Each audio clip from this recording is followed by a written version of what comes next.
চৰকাৰী বিদ্যালয়ত নামভৰ্তিকৰণৰ ব্যতিক্ৰমী ৰূপত দেখা গ'ল কামৰূপৰ বংশৰ আগশাৰী শিক্ষা অনুষ্ঠান ভিংগেশ্বৰ উচ্চ মাধ্যমিক বিদ্যালয়ৰ বুধবাৰে নতুনকৈ প্ৰৱেশ পৰীক্ষাৰ বাবে ছাত্ৰ-ছাত্ৰী আৰু অভিভাৱকৰ হেতা ওপৰা লাগিছে।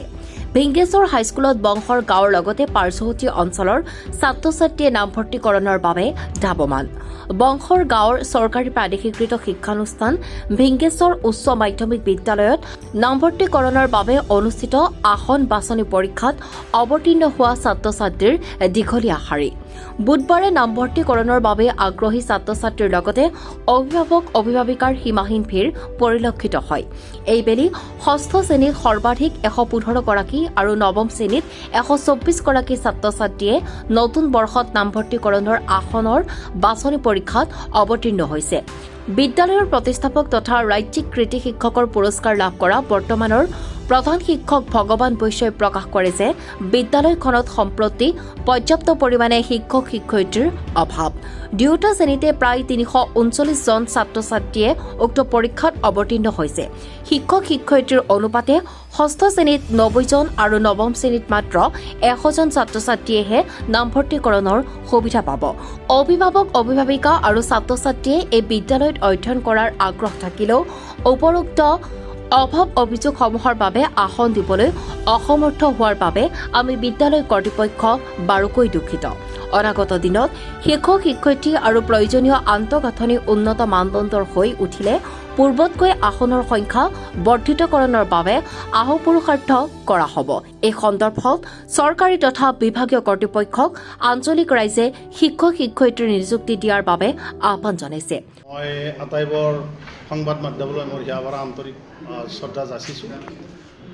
আমি আমাৰ বিদ্যালয়ত বাছনি পৰীক্ষা এইকাৰণেই পাতিবলগীয়া হৈছে যে আমাৰ এই অঞ্চলৰ পৰা দুখন গাঁও পঞ্চায়ত আৰু তাৰোপৰি আমাৰ ৰামদিয়া, টকৰাদিয়া, খানপাৰা, দামপুৰ, আমাৰ কিসমত বংশৰ, কদমতলী, শিঙিমাৰী, ৰৌমাৰী, বংশৰ, শুৱালকুছি এই বিভিন্ন অঞ্চলৰ পৰা ছাত্ৰ-ছাত্ৰীসকলে ইয়ালৈ এডমিশ্যন ল'বলৈ আহে।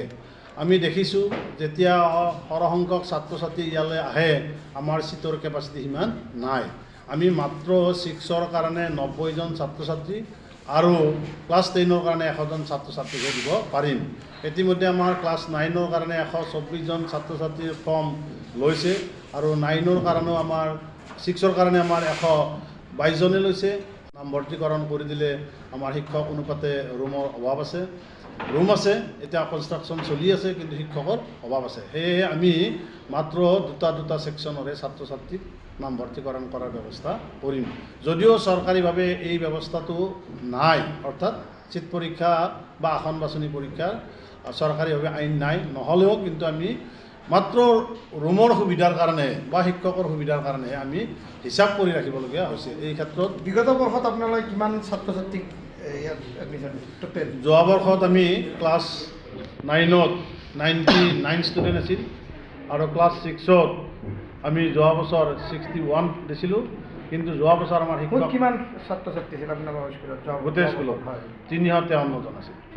353 যি সময়ত চৰকাৰী স্কুলত ছাত্ৰ-ছাত্ৰীৰ অভাৱ দেখা গৈছে সেই সময়ত আপোনালোকৰ বিদ্যালয়লৈ ঢাপলি মেলিছে বিভিন্ন অঞ্চলৰ পৰা, কি কয় আপুনি? এইটো এটা ৰাইজৰ আশীৰ্বাদ আৰু তেওঁলোকৰ ছাত্ৰ-ছাত্ৰীৰ প্ৰতি থকা দায়বদ্ধতা, আৰু ময়ো নিজেই একমাত্ৰই মোৰ প্ৰধান চিন্তা হ'ল স্কুলখন ভাল হওক। স্কুলখনৰ যোগেৰে আমি এই অঞ্চলৰ যাতে ছাত্ৰ-ছাত্ৰীসকলে বিভিন্ন ধৰণে আগবাঢ়ি গৈ বংশৰ অঞ্চলৰ লগতে আমাৰ অসমৰ নাম কঢ়িয়াই আনক, তাৰে প্ৰতিফল ইতিমধ্যে পাইছোঁ। যদিও আমি 2013 চনত প্ৰাদেশিকৃত বিদ্যালয় হিচাপে আমাৰ বিদ্যালয়ৰ পৰা ইতিমধ্যে ভাৰতীয় প্ৰশাসনিক বিষয়া ACS পৰীক্ষাৰ উপৰিও বিভিন্নজনে মানে নীট এক্সাম, JEE এক্সাম অৰ্থাৎ ইঞ্জিনিয়াৰিঙৰ কাৰণে বা মেডিকেল ছায়েন্সৰ কাৰণে বহুত যোগ্য ছাত্ৰ এই বিদ্যালয়ৰ পৰা ওলাইছে। মই আশা ৰাখিছোঁ আৰু যিসকল ছাত্ৰ-ছাত্ৰী আমাৰ ইয়াত অধ্যয়নৰত হৈ আছে তাৰো মাজৰ পৰাও আৰু ভাল ছাত্ৰ ওলাব বুলি আমি আশা কৰিছোঁ, গাৰ্জেনসকলে যদিহে আমাক সহায় সহযোগ কৰে। শুৱালকুছিৰ পৰা লিপাংকৰ ঠাকুৰীয়াৰ ৰিপৰ্ট, নিউজ ৰিপৰ্ট টুডে।